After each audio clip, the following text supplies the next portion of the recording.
जैसा कि अभी सुभान बोला ना कि ये जो टीसीयूडीपी होता है, ब्रॉडकास्ट प्रोटोकॉल होता है, एक प्रोटोकॉल है, जैसा कि हम लोग पढ़े थे कि सेट ऑफ रूल्स है। टीसीपी भी एक सेट ऑफ रूल्स है। तो दीज आर द प्रोटोकॉल, इसको बोलते हैं। जैसे कि अभी जैद भी बोल रहा था कि कनेक्शन स्टेब्लिश रहता है, असिंक्रोनस पे काम करते हैं, या नॉन सिंक्रोनस पे काम करते हैं, तो इसको बेसिकली कनेक्शन ओरिएंटेड प्रोटोकॉल बोलते हैं, इसको कनेक्शन लेस प्रोटोकॉल बोलते हैं, यूडीपी को। यूडीपी में हम कनेक्शन जो है स्टेब्लिश करके नहीं रखते हैं, और टीसीपी में जो है ना कनेक्शन स्टेब्लिश करके रखते हैं। तो इसलिए यहाँ पे अगर लॉस हो जाता है ना, कुछ भी पैकेट भेजे, और पैकेट तो लॉस होगा ही, नेटवर्क है, लॉस होगा, नेटवर्क बीच में चले गया तो लॉस सब में होगा पैकेट। तो बट टीसीपी के पास जो प्रोटोकॉल्स है, उसके अंदर भी बहुत सारा प्रोटोकॉल्स है, जिसको नाम है एसआर प्रोटोकॉल, जीबीएन प्रोटोकॉल, बहुत सारा प्रोटोकॉल उसके अंदर है। उस प्रोटोकॉल के थ्रू से हम ट्रैक कर पाते हैं कि कौन सा पैकेट नंबर कौन सा गया। जैसे message hello I am Abdul, तो एक एक मैसेज जाएगा H1 करके, तो कौन सा पैकेट लॉस हुआ वो हमको रिकॉर्ड मिल जाता है टीसीपी में, और यूडीपी में नहीं मिलता है। जस्ट हम आपको एग्जांपल, जैसे व्हाट्सअप का एग्जांपल लिया, तो व्हाट्सअप पे जब हम मैसेज भेजते हैं ना, तो व्हाट्सअप जो प्रोटोकॉल यूज़ किया मैसेज के लिए, यूडीपी प्रोटोकॉल यूज़ किया, लेकिन जब हम व्हाट्सअप पे कॉल करते हैं ना, तो वो जो है टीसीपी प्रोटोकॉल यूज़ किया है, क्योंकि कॉल के टाइम में पैकेट ब्रेक होगा, कनेक्शन लॉस, इसलिए इसको कनेक्शन ओरिएंटेड प्रोटोकॉल बोलते हैं। तो क्या होगा कि कॉल ब्रेक होगा तो बात नहीं कर पाएंगे, लेकिन मैसेज अगर 2-3 मिनट 10 मिनट डिले भी जाएगा तो क्या दिक्कत है।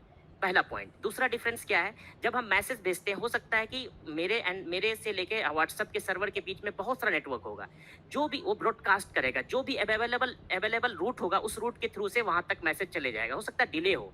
लेकिन टीसीपी में क्या होता है, सबसे पहले हम कनेक्शन स्टेब्लिश करते हैं, और जब कनेक्शन स्टेब्लिश हो जाए तब हम लोग डायरेक्ट विदाउट डिले हम लोग बात कर पाते हैं। तो हम लोग यहाँ पे जब कॉलिंग करते हैं तो वहाँ पे टीसीपी कनेक्शन प्रोटोकॉल यूज़ करेंगे, जहाँ पे मैसेज करेंगे वहाँ पे यूडीपी कनेक्शन प्रोटोकॉल यूज़ करेंगे। होपफुली यहाँ तक हम क्लियर बताए सोबान। हाँ, ठीक है। और एक क्या डाउट था छोटा सा, जो है लेंथ भी छोटा है, हम सिक्योरिटी नहीं देखते, फिर सिक्योरिटी डिफरेंट अलग जगह पे लगाते हैं। ऑफिशियली वहाँ पे जो है प्रेजेंटेशन लेयर पे इंक्रिप्शन डिक्रिप्शन करते हैं ना। ब्रॉडकास्ट का मतलब ये नहीं कि हम ब्रॉडकास्ट करें, ब्रॉडकास्ट का ये मतलब है कि हमारे बीच से और आपके बीच में जो बात हो रहा है, बहुत सारा रूट अवेलेबल होगा, बीच में नेटवर्क, बहुत सारा राउटर होगा, बहुत सारा रूट होगा, जो अवेलेबल रूट होगा वो सब पे ब्रॉडकास्ट करेगा, जो नियरेस्ट रूट होगा वहां से उसके थ्रू से यूज करेगा। लेकिन कनेक्ट टीसीपी में क्या होता है, पहले कनेक्शन एस्टेब्लिश कर लेगा तभी कम्युनिकेट स्टार्ट होगा, जो अभी सुभान बताने वाला है नेक्स्ट। ठीक है, और किसी को कोई डाउट? ठीक है, ये चीज थोड़ा ध्यान से देखना, मतलब इसी से पता चलेगा अपने को टीसीपी हेडर कैसे चलता है, या वो मैसेज फेल कैसे नहीं होता है, राइट। तो टीसीपी हेडर के 4 पार्ट हैं, राइट। पहला पार्ट अपन ने देख लिया, वो पोर्ट नंबर्स होते हैं, right. Second thing, we have sequence number, then we have acknowledgement number, then we have flags, right. तो सीक्वेंस नंबर क्या होता है? सीक्वेंस नंबर इज रैंडम, अगर आप देखोगे तो रैंडम 32 बिट नंबर होता है। ये जब भी अपन कनेक्शन इनिशिएट करते हैं, राइट। अब जैसे 2 डिवाइस हैं, अपन ने कनेक्शन इनिशिएट किया, तो जिस डिवाइस ने कनेक्शन इनिशिएट किया वो 32 बिट नंबर जनरेट करेगा, और जिससे कनेक्शन एस्टेब्लिश करना है उसको भेजेगा, राइट। फिर होता है एक्नॉलेजमेंट नंबर। एक्नॉलेजमेंट नंबर भी सेम होता है, 32 बिट नंबर। रिसीवर, मतलब जो रिसीवर को रिसीव होगा बाय सीक्वेंस नंबर, उस पे +1 करेगा, मतलब एक ऐड करेगा। अगर इसने 100 भेजा है तो रिटर्न आएगा 101, like in the bit form, right. तो सीक्वेंस नंबर होता है रैंडम 32 बिट नंबर, जो कि सेंडर जनरेट करेगा। एक्नॉलेजमेंट नंबर होता है रैंडम 32 बिट नंबर +1, जो कि रिसीवर भेजेगा सेंडर को। ये 2 नंबर होते हैं, right. Sequence number, acknowledgement number, ठीक। उसके बाद आता है फ्लैग्स। फ्लैग्स आप देखोगे तो 4 टाइप के फ्लैग्स हैं। टीसीपी में 4 फ्लैग्स यूज होते हैं, राइट। एसीके एक्नॉलेजमेंट होता है, RST is for reset connections, SYN होता है जब भी कनेक्शन इनिशिएट होगा, राइट। कनेक्शन इनिशिएट होने में अपना सीक्वेंस नंबर जाता है, ये तो बताया था मैं अभी, along with SYN flag. SYN flag बताएगा आपको भाई अपन कनेक्शन इनिशिएट कर रहे हैं, ठीक है, और उसका मतलब वो वेरीफाई कैसे होगा, सीक्वेंस नंबर से, राइट। एफआईएन क्या होता है? एफआईएन जब आपको कनेक्शन खत्म, मतलब क्लोज करना है। तो ये 4 चीजें टीसीपी में जो कि यूज होती हैं to establish a connection, right. इसमें किसी को कुछ डाउट? चलो आगे, ठीक है, आगे देखते हैं, थोड़ा बहुत आपको समझ में आएगा, राइट। अब स्टैब्लिश कनेक्शन, मतलब अपन कनेक्शन स्टैब्लिश कैसे करते हैं, इसको अपन बोलते हैं 3 वे हैंडशेक, राइट। जब भी इनिशियल कनेक्शन स्टैब्लिश होगा उसको अपन 3 वे हैंडशेक बोलते हैं। 3 वे हैंडशेक क्यों बोलते हैं? क्योंकि 3 स्टेप में ये स्टैब्लिश होता है, राइट। 1 2 3 अगर आप देखोगे तो 1 स्टेप, 2 स्टेप, 3 स्टेप, राइट। अब ये 3 स्टेप क्या क्या हैं? सबसे पहले अब मैं बताया था आपको, अगर अपन को कनेक्शन एस्टैब्लिश करना है तो अपन एसवाईएन फ्लैग भेजेंगे along with what, sequence number, right.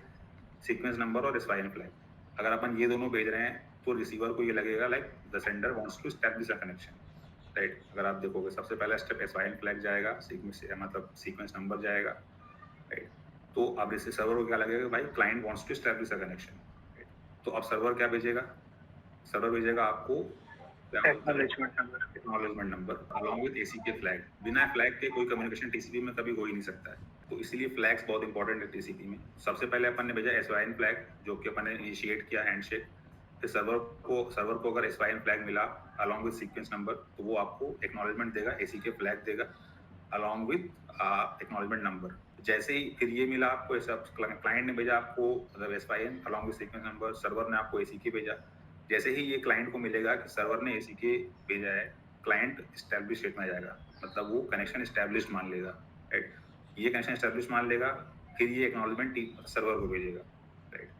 Once server receives the acknowledgement, और वो भी एस्टैब्लिश स्टेट में आ गया। अब अपना TCP कनेक्शन एस्टैब्लिश हो गया बिटवीन टू डिवाइसेस।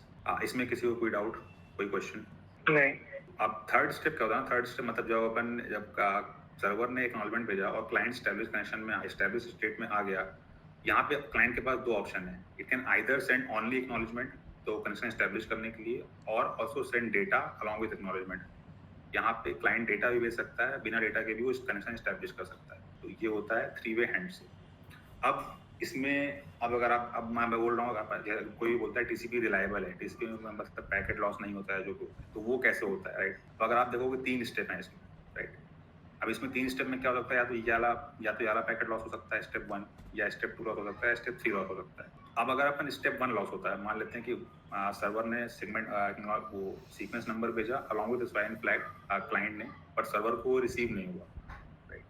तो इस केस में क्या होगा ना, तो इस केस में क्या होता है ना, जैसे इस क्लाइंट को क्या होता है, क्लाइंट को रिटर्न, अब जब आप देखोगे स्टेप 1 और स्टेप 2, मतलब क्लाइंट ने जो भेजा या क्लाइंट को जो मिलना था, उन दोनों में से कुछ भी लॉस हुआ है, तो क्लाइंट के पास कोई तरीका नहीं पता करने का कि मतलब स्टेप 1 लॉस हुआ है कि स्टेप 2 लॉस हुआ है, राइट। तो वो इस चीज को हमेशा यही मानता है कि वो मतलब लॉस हो गया है पैकेट स्टेप, मतलब स्टेप नंबर 1। अगर उसको 2 में एक्नॉलेजमेंट नहीं मिलता है या कुछ भी होता है, तो क्लाइंट विल अज्यूम कि मतलब उसका सीक्वेंस नंबर जो है वो सर्वर को नहीं मिला है। इस केस में क्या करता है, client will regenerate the sequence number along with SYN flag और दोबारा सर्वर को दोबारा भेजेगा, राइट। इसके डिफॉल्ट अटेम्प्ट्स होते हैं 5 बार क्लाइंट भेजेगा। अगर 5 बार में से एक ही बार उसको एक्नॉलेजमेंट नहीं मिलता है, तो कनेक्शन क्लोज कर देगा वो, राइट। ये सेम मतलब स्टेप 1 स्टेप 2 में दोनों सेम ही सिनारियो है, राइट। क्लाइंट को पता ही नहीं कि मतलब उसका पैकेट लॉस हुआ है कि सर्वर का पैकेट लॉस हुआ है, राइट।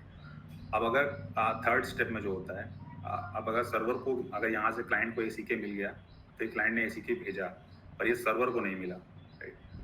तो सर्वर क्या करेगा, अब सर्वर के लिए सेम स्टेप है। अगर आप देखोगे स्टेप 2 या स्टेप 3, इन दोनों में से क्या लॉस हुआ है सर्वर को नहीं पता है, राइट।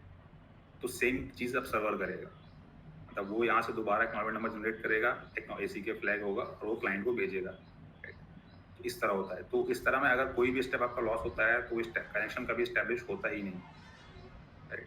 तो ये होता है TCP कनेक्शन, मतलब ये मतलब पैकेट लॉस क्यों नहीं होता है, ठीक है। ये तो कनेक्शन के टाइम पे होगा। अगर कनेक्शन के टाइम पे कोई इशू आता है तो ऐसे हैंडल होता है, राइट। अब मान लेते हैं कनेक्शन एस्टैब्लिश हो गया, राइट। दोनों क्लाइंट और सर्वर कनेक्शन एस्टैब्लिश कर लिए हैं, बट बीच में कोई भी सर्वर मतलब मान लेते हैं क्लाउड शट डाउन हो गया या रिस्टार्ट हो गया या कुछ भी हो गया, राइट। तो वो कनेक्शन फिर कैसे हैंडल होता है, वो यहाँ पे देखो। अभी तक किसी को कोई डाउट? नहीं होगा। अब अगर मान लेते हैं बीच में क्लाइंट या सर्वर डाउन हो गया या कुछ भी हो गया, राइट। तो वो उस केस में क्या होता है, उस केस के लिए TCP ने एक नया प्रोटोकॉल इम्प्लीमेंट किया था, उसको बोलते हैं TCP कीप अलाइव, राइट। तो TCP कीप अलाइव क्या होता है, TCP कीप अलाइव होता है मतलब बेसिकली जब भी कनेक्शन एस्टैब्लिश होता है, तो initially TCP number of seconds store करता है कि अगर इतने सेकंड्स में कोई कम्युनिकेशन नहीं हुआ दोनों के बीच में, तो वो एक दूसरे को एक्नॉलेजमेंट भेजते हैं कि भाई कनेक्शन अभी एस्टैब्लिश्ड है कि नहीं है, just to check the connection. उस चीज़ को अपन बोलते हैं TCP कीप अलाइव। अब इसमें 4 सिनारियो अपन मानते हैं ना, इसमें क्लाइंट, अभी मान लेते हैं क्लाइंट सर्वर दोनों नॉर्मल है एकदम, है ना। सर्वर ने कीप अलाइव भेजा, क्लाइंट ने रिस्पॉन्ड कर दिया CK, तब तो कोई इशू नहीं हुआ, राइट। टाइमर रिसेट हो गया, राइट। अब अगर क्लाइंट डाउन है, मान लेते हैं क्लाउड चला गया, मतलब कोई भी रीजन हो सकता है, राइट। तो अब क्या होगा, जैसे मान लेते हैं अपने को जिस पोर्ट, अब क्लाइंट डाउन होने के 2 तरीके हैं, या तो मतलब सर्वर ही क्रैश हो गया या उसका OS रिस्टार्ट हो गया या कुछ हो गया, या अपने को जिस प्रोसेस से कम्युनिकेट करना है वो प्रोसेस डाउन हो गया। क्लाइंट पे डाउन होने की 2 चीजें हैं, राइट। अगर अपना प्रोसेस डाउन है, राइट।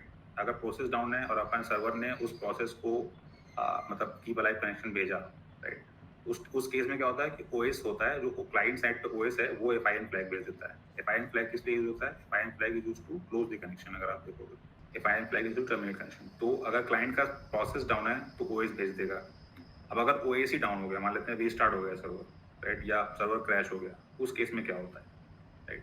अब जब मान लेते हैं ओएस रिस्टार्ट हुआ, जब भी ओएस रिस्टार्ट होता है ना, जो प्रीवियस जो भी कनेक्शन है उनकी इंफॉर्मेशन फिर सर्वर के पास नहीं रहती।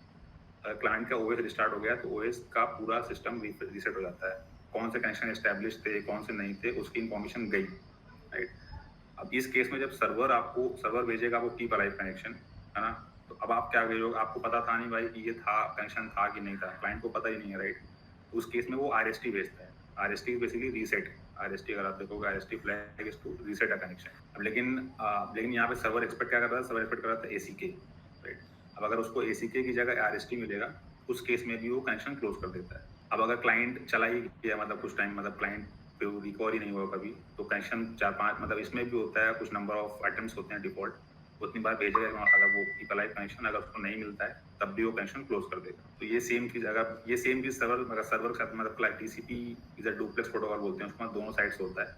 अगर सर्वर में भी 3-4 सिनेरियो आएंगे, तब भी क्लाइंट के साथ क्लाइंट भी सेम चीज करेगा। तो ऐसे दो तरीके की, मतलब ये दो कनेक्शन एस्टेब्लिशमेंट के टाइम पे या कनेक्शन एस्टेब्लिश होने के बाद भी अगर कोई भी डाउन होता है कभी, तो टीसीपी का कनेक्शन मतलब एस्टेब्लिश नहीं होता है। This is how like TCP ensures कि आपके पैकेट लॉस कभी नहीं होंगे। इसमें कुछ क्वेश्चन, कोई डाउट? थोड़ा हैवी है वैसे। सही है। ठीक है, तो अगर नहीं तो इसमें फिर इसके बाद ये होता है क्लोजिंग, अपन टीसीपी कनेक्शन क्लोज कैसे करते हैं, राइट। ये भी इसको बोलते हैं 4 वे हैंडशेक। ये चीज के 4 स्टेप होते हैं। सबसे पहले आपको मतलब क्लोज करने के लिए अपने को क्या फ्लैग भेजना है? एफआईएन भेजना है। तो जो भी कनेक्शन क्लोज करना चाहता है वो एफआईएन फ्लैग भेजता है, राइट। रिस्पॉन्स में उसको एसीके मिलता है।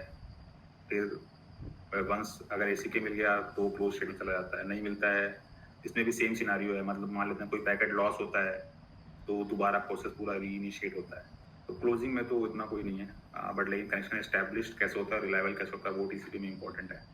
तो वो ऐसे हैंडल करता है। मतलब अगर ड्यूरिंग कनेक्शन कोई इशू आता है तो ये सिनेरियो है, अगर आफ्टर कनेक्शन कोई इशू आता है तो ये सिनेरियो। किसी को कुछ ऐड करना है?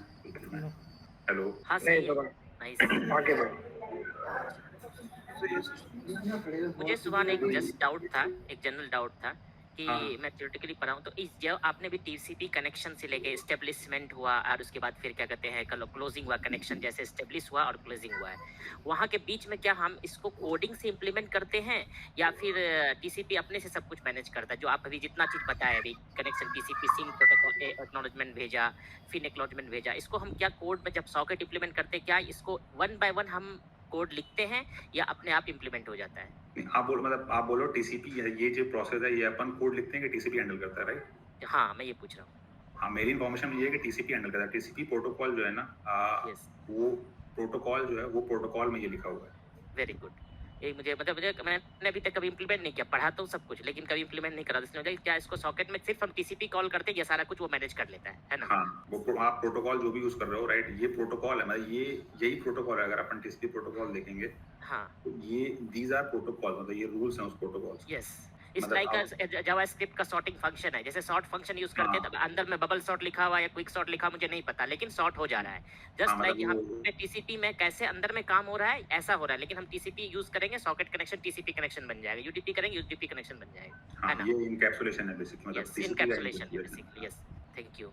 ये चीज थी। अब ये हाँ, तो ये मतलब हो जाता है। अब ये एक फ्लो, मतलब मैं लिखा था कि वेबसाइट कैसे रेंडर होती है नॉर्मली, तो उसका ये फ्लो है। तो सबसे पहले मतलब मेरा सेशन हो गया, मतलब जो पढ़ाना चाह रहा था मैं टीसीपी बेसिकली, है ना। अब नॉर्मली अगर आप समझ गए हो कम्युनिकेशन कैसे होता है, इंटरनेट क्या है, तो आपको ये समझ में आना चाहिए कि अब मतलब आपकी वेबसाइट कैसे रेंडर होती है आपके ब्राउजर पे, राइट। उस चीज़ के ये स्टेप्स हैं। डीएनएस क्या होता है कि कोई ऐसा जिसको आइडिया ना हो, ठीक है।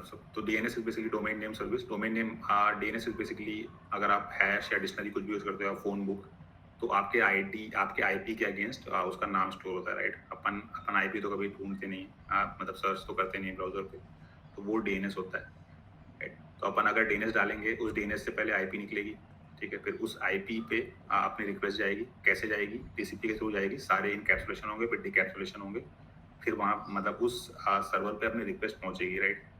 सर्वर आपको रिस्पॉन्ड कैसे करेगा? सर्वर हमेशा आपको HTTP भेजता है, मतलब सर्वर आपको हमेशा HTML भेजता है। HTTP is how browser communicate. HTTP अपना प्रोटोकॉल है, राइट? एक सेकंड, बालचंद, डीएनएस क्लियर है तुमको?